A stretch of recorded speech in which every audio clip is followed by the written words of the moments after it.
किरण, आजपासून या वृद्धाश्रमाची सगळी जबाबदारी तुझ्यावर आहे. जबाबदारीने काम कर बाबा. आणि अजून एक महत्त्वाची गोष्ट जी मला तुला सांगावीच लागणार आहे, पण ती मी आत्ता नाही सांगत.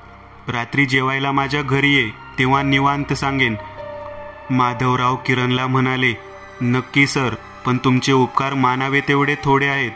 माझ्यासारख्या गरजू माणसाला तुम्ही नोकरी दिलीत, राहायची सोय पण केलीत, आणि एका महिन्यात आता या वृद्धाश्रमाची सगळी जबाबदारी माझ्यावर टाकत आहात. खूप उपकार आहेत सर तुमचे. किरण माधवरावांच्या पाया पडत म्हणाला, अरे उपकाराची भाषा नाही करायची, इमानदारीने काम कर, या वृद्धांची सेवा कर, देव तुझं भलं करेल.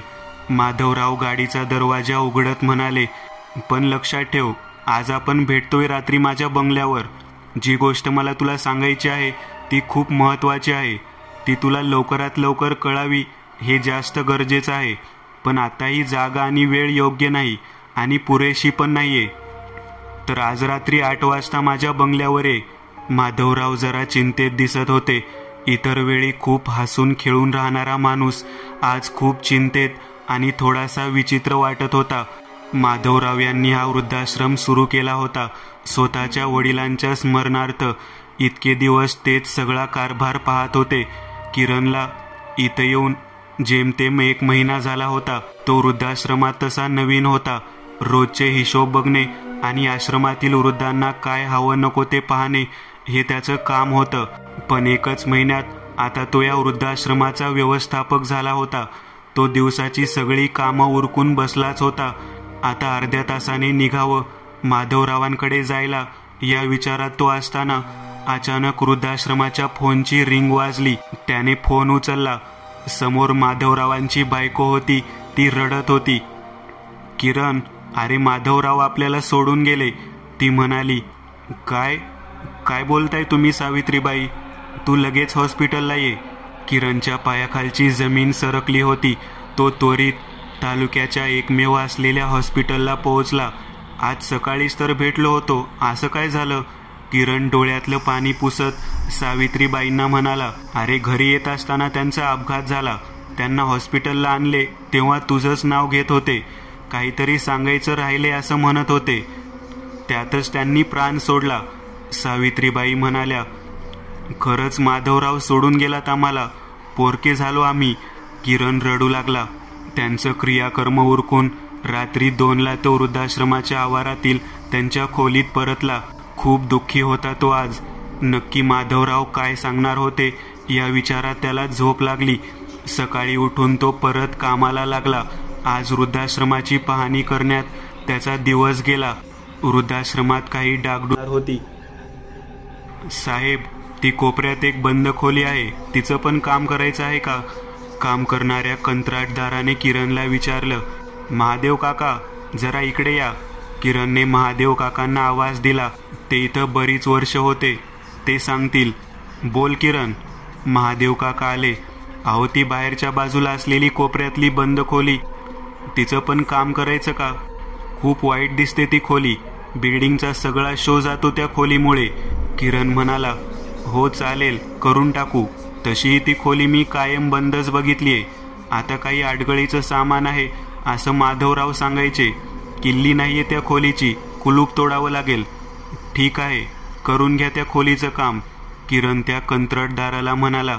महादेव काका आणि तो कंत्राटदार त्या खोलीच्या जवळ पोहोचले.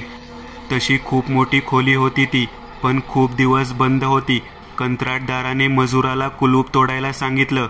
कुलूप पण खूप जुनं होतं. मजुराने हातोडीने कुलूपावर घाव घालत कुलूप तोडलं आणि खोलीत प्रवेश केला. खोलीत कोंदट वास येत होता. रंग उडून गेलेल्या भिंती, सगळीकडे जाळ्या जळमट, धूळ. बाकी सामान फार नव्हतं. फक्त एक जुनं लाकडी कपाट होतं भिंतीला जोडलेले. खोलीच्या फ्लोअरच्या सगळ्या फरशा अगदी व्यवस्थित होत्या. फक्त खोलीच्या मधोमध काही ठिकाणी फरशा जरा वेगळ्या होत्या. ती खोली मजुरांनी डागडुजी करून 4 दिवसात एकदम नवीन करून दिली. संध्याकाळी शेवटचं काम उरकून कंत्राटदार वृद्धाश्रमाच्या ऑफिसात पोहोचला. ऑफिस तसं वृद्धाश्रमाच्या इमारतीला लागूनच होतं. साहेब, सगळं काम झालं आहे, उद्या बिल पाठवतो. ही घ्या त्या शेवटच्या रूमची किल्ली. कुलूप नवीन टाकले. तो माणूस म्हणाला, धन्यवाद, बिल 2 दिवसात पेड करतो मी. किल्ली घेऊन किरणने ती इतर चाव्या लावलेल्या बोर्डाला अडकवली. कंत्राटदार तिथून निघून गेला. रात्रीचे 10 वाजत आले होते. किरण कार्यालयात हिशोबाचं काम करत होता. शेवटी 10:30ला त्याला झोप यायला लागली. तो उठला. कार्यालयाला कुलूप लावून तो त्याच्या खोलीकडे निघाला. तेवढ्यात त्याची नजर वृद्धाश्रमाच्या मेन गेटच्या बाहेर गेली. एक सुंदर तरुणी आणि एक म्हातारी तिथं गेटला टेकून बसल्या होत्या. किरण खोलीकडे न जाता गेटकडे चालू लागला. कोण तुम्ही आणि यावेळी इथं काय करताय? किरणने विचारलं. त्या दोघींचा डोळा लागला होता, पण किरणच्या आवाजाने त्यांची झोप मोड झाली. हळूहळू डोळे उघडत त्या मुलीने किरणकडे पाहिलं. ती उभी राहिली. म्हातारी अजून खालीच बसून होती. नमस्कार, मी रश्मी. ही माझी आजी आहे. आम्ही दोघी निराधार आहोत. राहायला घर नाहीये. वडील शेतकरी होते. त्यांनी खूप कर्ज झाल्यामुळे आत्महत्या केली. घरावर सावकाराने जप्ती आणली. म्हाताऱ्या आजीची सोय होईल का इथे? मी पाहिजे तर माझी सोय करीन कुठेतरी. ती तरुणी बोलत होती. ती इतकी सुंदर होती की किरण तिच्याकडे बघता क्षणीच तिच्यावर भाळला होता. हो हो, का नाही, नक्की सोय होईल आजीची इथं. तुम्ही आत चला. म्हातारी आणि रश्मी गेटमधून आत आल्या. किरणने महादेव काकांना फोन केला आणि बाहेर बोलावलं. तो त्या दोघींना घेऊन कार्यालयात आला. तोवर महादेव काका पण तिथे आले. काका, या दोघींची राहायची सोय करा वरच्या मजल्यावर. तेवढ्यात रश्मी म्हणाली, आजीचे गुडघे दुखतात. खालीच कोणती खोली असेल तर बरं होईल. ठीक आहे, ती शेवटची खोली आहे, ती यांना देऊ आपण. किरण महादेव काकांना म्हणाला. महादेव काकांनी ती नुकतीच रिपेअरिंग केलेली रूम त्या दोघींना उघडून दिली आणि ते निघून गेले आपल्या रूमकडे. किरण पण रात्री रूमच्या बेडवर पडून रश्मीचा विचार करत होता. तो हळूहळू तिच्याकडे खेचला जात होता. त्याच्या मनातून तिचा विचार जात नव्हता. शेवटी कसाबसा तो झोपला. सकाळी उठल्यावर तो आवरून कार्यालयात आला. हिशोब चेक करत असतानाच अचानक वृद्धाश्रमातले एक सदस्य देशमुख काका आले. अरे किरण, त्या नवीन खोलीत कोणी आले का राहायला? देशमुख म्हणाले. हो, काल रात्री एक आजी आणि त्यांची नात आलेत. खूप अडचणीत होत्या दोघी. मग मी दोघींना ती रूम दिलीये. बघू पुढचं पुढं. किरण सांगत होता. ते ठीक आहे रे, पण काल रात्री त्या रूममधून कसले तरी आवाज येत होते रे. कोणीतरी काहीतरी खोदत असल्यासारखं वाटत होतं. माझी रूम त्या रूमच्या अगदी वरतीच आहे, म्हणून विचारलं. देशमुख म्हणाले. मी विचारून सांगतो तुम्हाला. किरण म्हणाला. रश्मी, कशा आहेत आजी? रात्री झोप लागली ना व्यवस्थित? किरण रश्मीच्या रूममध्ये येत म्हणाला. हो, आजी बरी आहे आता, आणि हो, झोप लागली छान. रश्मीने हसत उत्तर दिलं. काल रात्री कसले तरी आवाज येत होते या रूममधून, कोणीतरी खोदत असल्याचे. म्हणजे असं वरती राहणारे देशमुख काका म्हणाले. तुम्ही काही करत होतात का? किरणने सावधपणे विचारलं. नाही आहो, आम्ही काय करणार, ते पण इतक्या रात्रीचं. रश्मी म्हणाली. बरं ठीक आहे, कदाचित त्यांना भास झाला असेल. किरण म्हणाला. तिचं रूप इतकं मोहक होतं की किरणला तिथं अजून थांबायचं होतं. बरं, दुपारी जेवण इथेच पाठवू की तुम्ही येताल मेसमध्ये? किरणने विचारलं. इथे पाठवता आलं तर बघा ना, पाहिजे तर मी येते ताट घ्यायला. रश्मी म्हणाली. आणि हो, तुमचे खरंच खूप आभार. तुम्ही आम्हाला इतकी मोठी मदत करताय. आणि हो, मी 4 दिवसात माझी सोय करेन दुसरीकडे. रश्मी म्हणाली. अहो, तसं काही नाही, तुम्ही राहा इथे, आमच्या इथेच. नोकरीचं काही होत असेल तर बघतो ना मी. किरण म्हणाला आणि परत कार्यालयात आला. पुढचे 2 दिवस किरणला बाहेरगावी जावं लागतं. त्यामुळे तो सगळी जबाबदारी महादेव काकांना सोपवतो. 2 दिवसांनी संध्याकाळी तो परत येतो. रूममध्ये बॅग ठेवतच असतो आणि तितक्यात महादेव काका येतात. किरण, थोडं बोलायचं होतं. या ना, बसा. बोला, काय झालं, एवढ्या तातडीने आलात? किरण म्हणाला. अरे, ती मुलगी आणि तिची आजी यांच्याबद्दल बोलायचं होतं. आणि अजून म्हणजे गेले 2 दिवस खूप विचित्र गोष्टी घडत आहेत. काका सांगत होते. कसल्या विचित्र गोष्टी? किरण विचारू लागला. रूम नंबर 202 मधल्या जोशी आजी काल रात्री झोप येत नव्हती म्हणून त्यांच्या खोलीच्या बाल्कनीमध्ये बसल्या होत्या. तर त्यांना इमारतीच्या मागच्या बाजूला एक विचित्र बाई दिसली म्हणे. केस मोकळे सोडलेली फिरत होती. त्यांनी वरून आवाज दिला तर काही न बोलता ती नाहीशी झाली. त्या मग आत खोलीत आल्या आणि झोपल्या. काही वेळाने ती बाई त्यांच्या बाल्कनीमध्ये उभी होती. आजीनी धसका घेतला त्या गोष्टीचा. ताप भरलाय त्यांना, काका सांगत होते. काय सांगताय काय काका? भयंकर आहे हे. किरण चाट पडला होता. आणि त्या दोघींबद्दल बोलायचं तर दोघींचं वागणं खूप विचित्र आहे किरण. तू गेल्यापासून मी बघतोय, कायम दार बंद असते त्यांच्या रूमचं. रात्री कसले तरी खोदण्याचे आवाज येत असतात रूममधून. आणि काल रात्री तर खूप विचित्र गोष्ट पाहिली मी. महादेव काका काही गौप्यस्फोट करत होते काय? पाहिलं? किरणने विचारलं. अरे मी तिला जेवणाचं ताट दिलं रूममध्ये नेऊन. तिने ते घेतलं आणि रूमचं दार लावलं. त्यावेळी 9 वाजले असतील. पण रात्री 12 वाजता मी माझ्या खोलीच्या खिडकीतून बाहेर पाहिलं तर ती पोरगी जेवणाचं ताट घेऊन मागं असलेल्या झाडीत गेली आणि ताटातलं अन्न फेकून आली.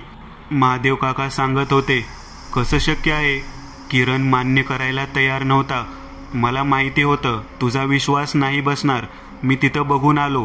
तिला जेवायला दिलेला घास न घास ती तिकडेच टाकून आली आहे किरण. महादेव काका बोलत होते. किरणचा पारा चढला होता. थांबा, आत्ताच्या आत्ता जाऊन तिला जाब विचारतो. किरण रागावून म्हणाला. थांब जरा, घाई करू नकोस. रात्री त्या खोलीत नक्की काय करतात ते पण आपल्याला कळलं पाहिजे. आज रात्री 12 वाजता आपण त्यांना रंगे हात पकडू, काका म्हणाले. किरणलाही ते पटलं. बरं चालेल, आता आपण एकदम नॉर्मल वागू त्यांच्याशी आणि रात्री बघू, किरण म्हणाला. किरण जोशी काकूंची चौकशी करून रूममध्ये आला. रात्री 12 वाजायची वाट पाहत तो आणि महादेव काका त्याच्याच रूममध्ये थांबून होते. रात्री 12 वाजले. किरण आणि काका दोघं दबक्या पावलांनी रश्मीच्या रूम बाहेर येऊन थांबले. बराच वेळ तिथं थांबून पण रोज येतो तसा खोदण्याचा आवाज काही आलाच नाही. अर्धा तास झाला. शेवटी दोघं किरणच्या रूममध्ये परत आले. काय काका, काहीच हालचाल नाही झाली की? किरण म्हणाला. काका आता राहू दे, उद्या बघू. ठीक आहे, तू आराम कर. काका तिथून निघून गेले. किरण थकला होता, त्यामुळे तो तसाच झोपी गेला. पहाटे 5:30 वाजता त्याच्या खोलीचा दरवाजा वाजला. किरण डोळे चोळत उठला. बाहेर रतन होता. रतन म्हणजे वृद्धाश्रमात मदतनीस होता. किरण भाऊ चला लवकर, महादेव काका, एवढं बोलून तो रडू लागला. किरण पळत पळत महादेव काकांच्या रूममध्ये गेला आणि त्याच्या पायाखालची जमीन सरकली. महादेव काकांचं रक्तात माखलेलं शिर खाली पडलेलं होतं आणि त्यांचं रक्तात भिजलेलं शिर बिछाण्यावर आडवं पडलं होतं. किरणसाठी खूप मोठा धक्का होता. इतकं भयंकर दृश्य त्याने कधीच पाहिलं नव्हतं. रतन, हे काय घडलं रे? घाबरलेल्या स्वरात किरण बोलू लागला. पहाटे मी काकांना उठवायला आलो होतो. खिडकीतून आत बघितलं तर हे दृश्य दिसलं. रतन थरथरत होता. सगळं वृद्धाश्रम या घटनेने भेदरून गेलं होतं. पोलीस आले आणि पंचनामा करून निघून गेले. थोडीफार चौकशी केली किरण आणि रतनची. सगळे वृद्ध सदस्य आज प्रथम इतके घाबरलेले होते. संध्याकाळपर्यंत सगळे सोपस्कार पूर्ण झाले. 7 वाजता किरण कार्यालयात बसला होता. इतका मोठा धक्का होता तो की त्यातून बाहेर पडणं सोपं नव्हतं. पहिले माधवराव सोडून गेले आणि आता काकांची सावली पण हरपली. किरण स्वतःशीच बोलून मन हलकं करत रडत होता. एक गोष्ट त्याला खटकत होती, ती म्हणजे की एवढी मोठी घटना घडून पण रश्मी कुठेच दिसली नव्हती. किती विचित्र मुलगी आहे. एवढी मोठी घटना घडल्याचं काय तिला कळलं नसेल? एकदा विचारपूस करावी असं पण वाटलं नाही तिला. तितक्यात देशमुख काका कार्यालयात आले. किरण, येऊ का रे? थोडं बोलायचं होतं. या ना काका, बोला, किरण म्हणाला. मला माहीत आहे किरण, तुझी अवस्था मी समजू शकतो, पण ही गोष्ट तुला सांगणं खूप गरजेचं आहे. काल रात्री 3-3:30ची वेळ असेल. त्या खालच्या खोलीतून परत खोदण्याचे आवाज येत होते. त्यामुळे झोप मोड झाली. त्यामुळे मी बाल्कनीमध्ये उभा होतो. एक खूप विचित्र गोष्ट पाहिली रे मी, देशमुख काका म्हणाले. काय पाहिलं? किरणने कुतूहलाने विचारलं. एक विचित्र स्त्रीची आकृती अंधारातून पळत बिल्डिंगच्या मागच्या दिशेने जात होती. जोशीबाईंनी पण असंच काहीतरी पाहिलं होतं परवा. त्यानंतर त्या आजारी पडल्या. मी पण तेच पाहिलं. आणि महत्त्वाची गोष्ट म्हणजे ती बाई त्याच खोलीच्या आसपास दिसली होती. जी खोली तू त्या नवीन मुलीला आणि तिच्या आजीला दिलीस. काहीतरी गडबड आहे किरण. सगळं नीट चालू होतं, पण जेव्हापासून त्या दोघी आल्यात तेव्हापासून या विचित्र घटना सुरू झाल्यात. काहीतरी कर किरण. इथं राहणारे सगळे सदस्य, त्यांची सुरक्षा तुझी जबाबदारी आहे. मी सांगायचं काम केलंय. त्यात महादेवचं जे झालं ते तर भयंकर आहे. देशमुख काका एवढं बोलून थांबले. काका मी काहीतरी करतो, किरण म्हणाला. देशमुख काका तिथून निघाले आणि आपल्या रूममध्ये आले. रात्रभर झोप अपूर्ण झाली असल्याने ते बेडवर पडले आणि त्यांचा डोळा लागला. तितक्यात लाईट गेली आणि सगळीकडे अंधार झाला. त्यामुळे त्यांना जाग आली. मोबाईल हातात घेऊन त्यांनी मोबाईलचा टॉर्च लावला आणि भीतीने त्यांचे हातपाय गारटले. एक केस मोकळे सोडलेली बाई त्यांच्या अगदी तोंडासमोर उभी होती. तिचे केस तिचा चेहरा झाकत होते, पण त्यातून पण तिचे भयंकर डोळे त्या केसांच्या बटांमधूनही दिसत होते. ती रागाने गुरगुरत होती. काही कळायच्या आतच तिने तिच्या थंड हातांनी त्यांची मान 180 अंशात फिरवून मोडून टाकली. ते जागीच कोसळले. कसलाही आवाज न करता किरण कार्यालयातून रूमवर चालला होता. तितक्यात त्याला मागून देशमुख काकांच्या रूमच्या शेजारी राहणाऱ्या शिंदे काकांनी आवाज दिला. किरण, अरे लवकर चल, अनर्थ झाला. किरण आणि शिंदे काका पळत पळत देशमुख काकांच्या रूममध्ये पोहोचले. समोरचं दृश्य पाहून त्यांच्या काळजाचा ठोका चुकला, कारण एकच दिवसात झालेला हा दुसरा मृत्यू होता. किरणचं काय, पण अख्खं वृद्धाश्रमच सुन्न झालं होतं. काही वेळात पोलीस आले. पुन्हा त्याच चौकशा, पुन्हा तेच सोपस्कार. पोलीस सगळ्या सभासदांचा जबाब नोंदवत होते. तेवढ्यात पोलिसाने रश्मीच्या रूमकडे बोट दाखवत विचारणा केली. त्या रूममध्ये कोण असते त्याचा जबाब राहिला वाटतं. जावा बोलून आणा त्यांना. ही केस खूप कॉम्प्लिकेटेड झाली. आता सगळ्यांचा जबाब नोंदवावाच लागेल. किरण आणि तो पोलीस त्या रूमच्या दरवाजाबाहेर आले. किरणने दरवाजा वाजवला, पण कोणीच उत्तर दिलं नाही. मग किरणने दरवाजा थोडासा ढकलला. दरवाजा उघडाच होता, पण आतमध्ये असलेल्या पलंगावर कोणीतरी डोक्यावरून पांघरून घेऊन झोपलं होतं. किरण पलंगाजवळ गेला. आजी, उठताय का? पोलीस आलेत, त्यांना थोडं बोलायचं आहे. पण कसलाच रिस्पॉन्स दिला नाही म्हातारीने. किरणने पांघरून बाजूला केले. म्हातारीचं शरीर थंड पडलं होतं. डोळे उघडेच होते. किरणला पुन्हा एक धक्का बसला होता. पोलीस थोडासा पुढे आला आणि म्हातारीच्या चेहऱ्याकडे बघून काहीतरी आठवू लागला. गायकवाड, जरा इकडे या. त्याने खोलीबाहेर उभ्या असलेल्या हवालदाराला आवाज दिला. हवालदार आत आला. गायकवाड, ही म्हातारी तीच आहे ना जिची मिसिंग कंप्लेन गेल्या आठवड्यात आपल्या चौकीत नोंदवली होती हिच्या मुलाने? काय? अहो साहेब, ही आणि हिची नात 4 दिवसांपूर्वी रात्री इथं आले होते. हिची नात म्हणाली की हिच्या मुलाने नुकतीच आत्महत्या केली शेतीत कर्ज झाल्यामुळे, आणि यांच्या घरावर जप्ती आणली होती सावकाराने. किरण गोंधळून जात सांगत होता. ती खोटं बोलत होती. अहो, हिचा मुलगा एका कंपनीत चांगल्या हुद्द्यावर कामाला आहे. त्याने कंप्लेन दिली होती की त्याची आई मुकी आहे. तसंच ती भ्रमिष्ट आहे. त्यातच ती घरातून बेपत्ता झाली होती. पण हिच्या बरोबरची मुलगी जी तुम्ही म्हणताय ती कुठे दिसत नाहीये. आज सकाळी पण ती मुलगी कुठेच दिसली नाही. एक काम करा, तिचं वर्णन सांगा. मला संशय येतोय की जे काही खून झालेत त्यात त्या मुलीचाच हात आहे. पोलीस इन्स्पेक्टर म्हणाला. किरण स्तब्ध झाला होता. त्याचं डोकं सुन्न झालेलं. पोलीस पंचनामा करून दोन्ही प्रेत पोस्टमॉर्टमला पाठवून निघून गेले. म्हणता म्हणता रात्रीचा 1 वाजला. काहीच कळत नव्हतं काय चाललंय. रश्मी गायब होती आणि तिचाच या सगळ्या प्रकरणात हात होता हे किरणला आता पटलं होतं. रात्री 2:30 वाजता सावित्रीबाई त्यांच्या खोलीत बसल्या होत्या. माधवरावांना जाऊन जवळजवळ 15 दिवस झाले होते, पण त्यांच्या जाण्याचं दुःख अजून सावित्रीबाई पचवू शकल्या नव्हत्या. झोप तर त्यांना येतच नव्हती. त्यांची नजर समोर कोपऱ्यात धूळ खात पडलेल्या लोखंडी ट्रंकवर पडली. इतक्या वर्षाचा संसार होता त्यांचा, पण माधवरावांची जुनी लोखंडी ट्रंक कधी माधवरावांनी सावित्रीबाईंना उघडू दिली नव्हती आणि त्यांनी कधी ती ट्रंक उघडून पाहिली नव्हती. ती ट्रंक उघडून पाहावी हा विचार त्यांच्या मनात आला आणि त्यांनी ती उघडली. त्यात बरंच जुनं सामान होतं. पण त्यातही सगळ्यात खाली एक जुनी डायरी होती. ती डायरी त्यांनी उघडली. ती डायरी आजवर सावित्रीबाईंनी कधीच पाहिली नव्हती आणि त्या डायरीला बाजूबाजूने वळवी लागायला सुरुवात झाली होती. म्हणजे ती डायरी कित्येक वर्षात माधवरावांनी पण उघडली नसावी. त्या लोखंडी पेटीत एक छोटंसं पोतं पण होतं. त्यात काही सामान ठेवलं होतं.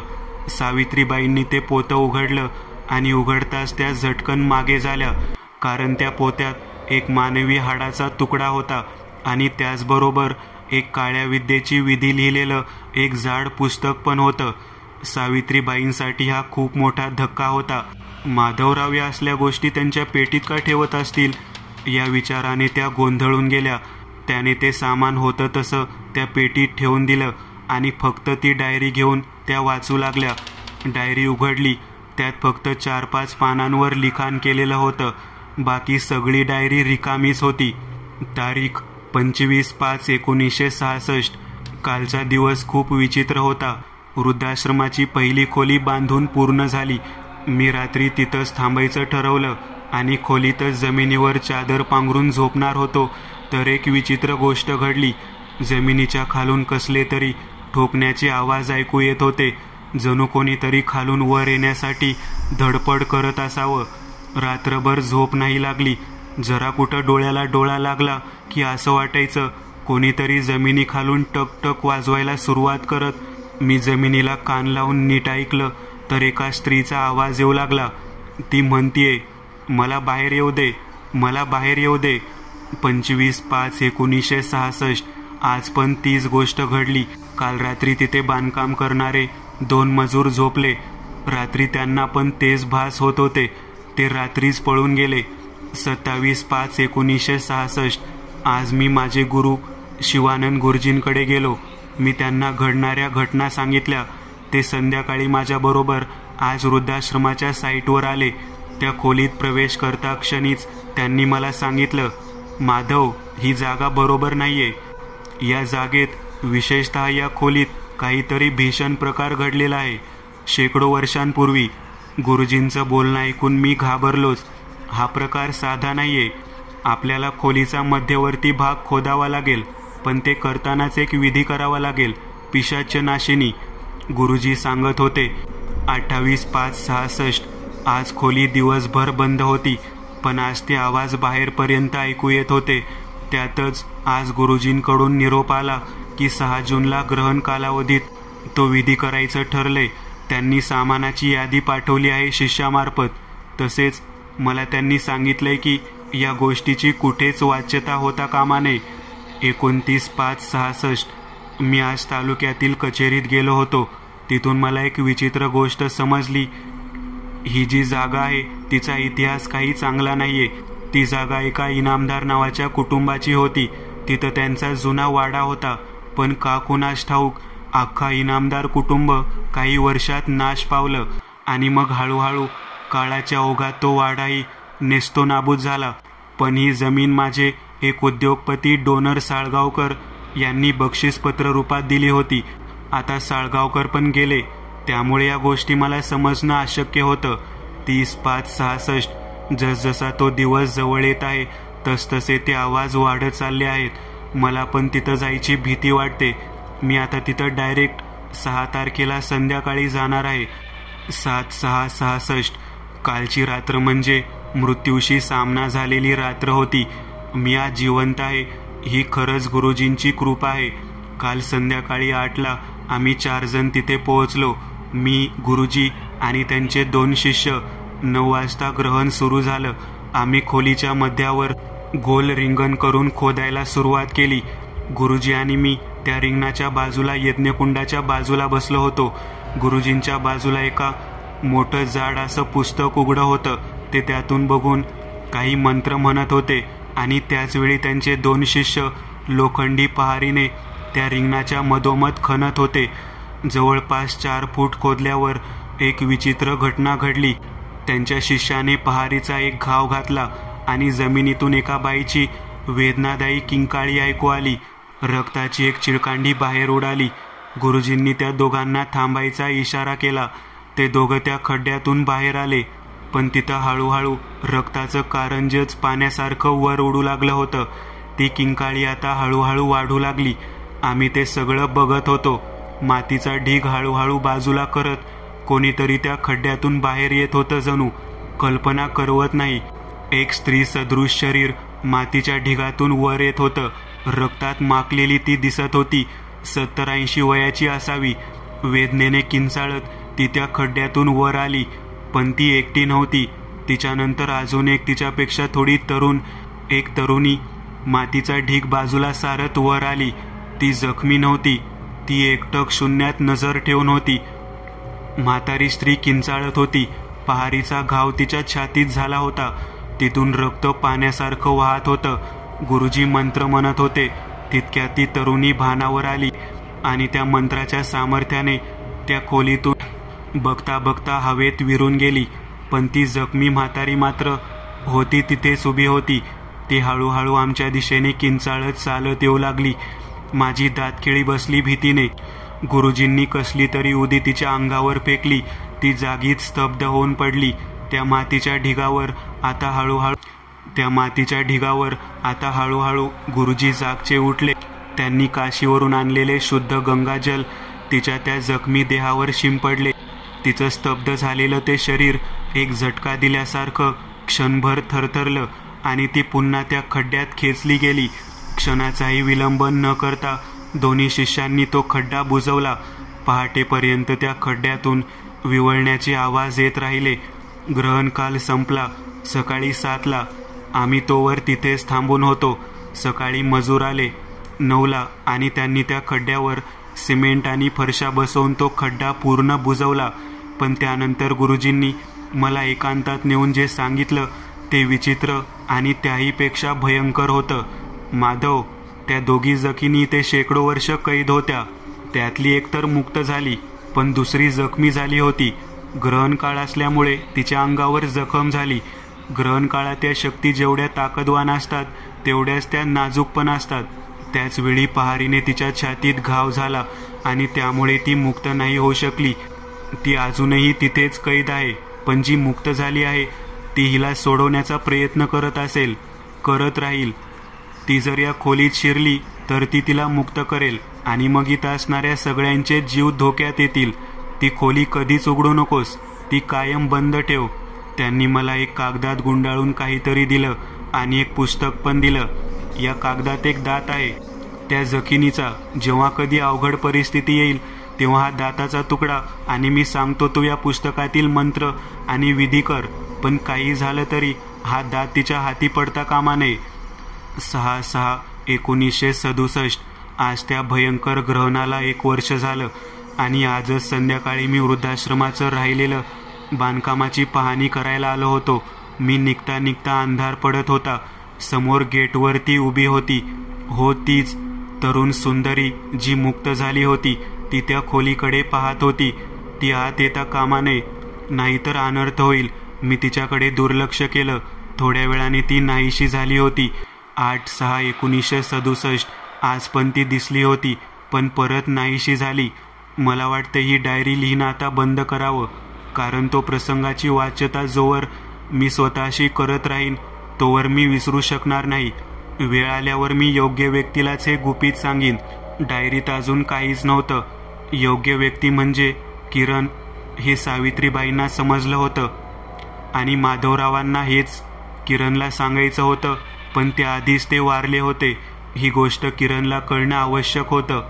इकडे वृद्धाश्रमात किरण स्वतःच्या रूममध्ये झोपला होता आणि थंडगार हातांचा स्पर्श त्याच्या गळ्याला होत होता आणि त्याचा श्वास हळूहळू कोंडू लागल्याने त्याला जाग येऊ लागली. अर्धवट डोळे उघडत तो जागा झाला होता. त्याच्या छातीवर रश्मी बसली होती आणि ती त्याचा गळा दाबत होती. सांग कुठे, सांग कुठे तो तिच्या हाडाचा तुकडा. तिचा आवाज पुरुषी वाटत होता. किरण काही सांगू शकत नव्हता. अचानक किरण झोपेतून जागा झाला. भयंकर स्वप्न होतं, पण ती कसला तुकडा मागत होती. किरण उठून बसला. पाणी पिऊन तो परत झोपला. त्याच्या खिडकीच्या बाहेरून ती त्याच्याकडे पाहत होती आणि त्यानंतर ती तिची नजर त्या खोलीकडे फिरवत तिथून नाहीशी झाली. सकाळी फोनच्या रिंगमुळे किरणला जाग आली. एवढ्या सकाळी सावित्रीबाईचा फोन? बोला मॅडम, किरण म्हणाला. किरण, आत्ताच्या आत्ता घरी ये, खूप महत्त्वाचं बोलायचंय, त्या म्हणाल्या. किरण लगेच निघाला. बाईकवरून तो अर्ध्या तासात त्यांच्या घरी पोहोचला. काय झालं मॅडम, इतक्या तडकाफडकी बोलावून घेतलं? सावित्रीबाई त्यांच्या खुर्चीत पाठमोऱ्या बसलेल्या. किरणच्या बोलण्यावर कसलीही प्रतिक्रिया न देता त्या तशाच बसून होत्या. किरण चालत त्यांच्या खुर्ची मागे उभा राहिला. त्या खुर्चीवरून उठल्या. किरण, आता नीट ऐक, जे मी सांगणार आहे ते. त्यांनी किरणला सगळा प्रकार सांगितला. किरणच्या पायाखालची जमीन सरकली. किरणची तर चांगलीच तंतरली, कारण जे काही करायचं होतं ते त्याला एकट्याला करायचं होतं. त्याने ती पेटी उघडली आणि ते पुस्तक काढलं. तो ते पुस्तक चाळू लागला, पण काहीही बोध होत नव्हता. पाणी उलटत उलटत तो पुस्तकाच्या मध्यावर आला. तिथे एक चिठ्ठी घडी केलेली होती. त्याने तो चिठ्ठी बाहेर काढली आणि त्यातील मजकूर वाचला. यस, हाच तो मंत्र जो मालकांच्या गुरुजींनी त्याला दिला होता संकटकाळी. किरण, जे काही करशील ते नीट कर, सावित्रीबाई काळजीपोटी सांगत होत्या. किरणने तो दात आणि ती चिठ्ठी खिशात ठेवली आणि तो परत निघाला. दुपारची वेळ. घडलेल्या प्रकारांमुळे वृद्धाश्रमात शांतता होती. सगळे सदस्य आपापल्या खोल्यांची दार लावून आत बसले होते. किरण गेटमधून आत शिरला. आता पुढे काय होणार या विचाराने तो घाबरला होता. हळूहळू चालत तो त्या खोलीच्या जवळ आला. आत कोणीतरी असल्याचा भास त्याला होऊ लागला. त्याने खिशातून किल्ली काढली आणि सावधपणे दार उघडलं. आतमध्ये अंधार होता. त्याने दाराशेजारी असलेल्या स्विचचं बटन दाबलं. लाईट लागली आणि भीतीने अंगावर सरकन काटा आला.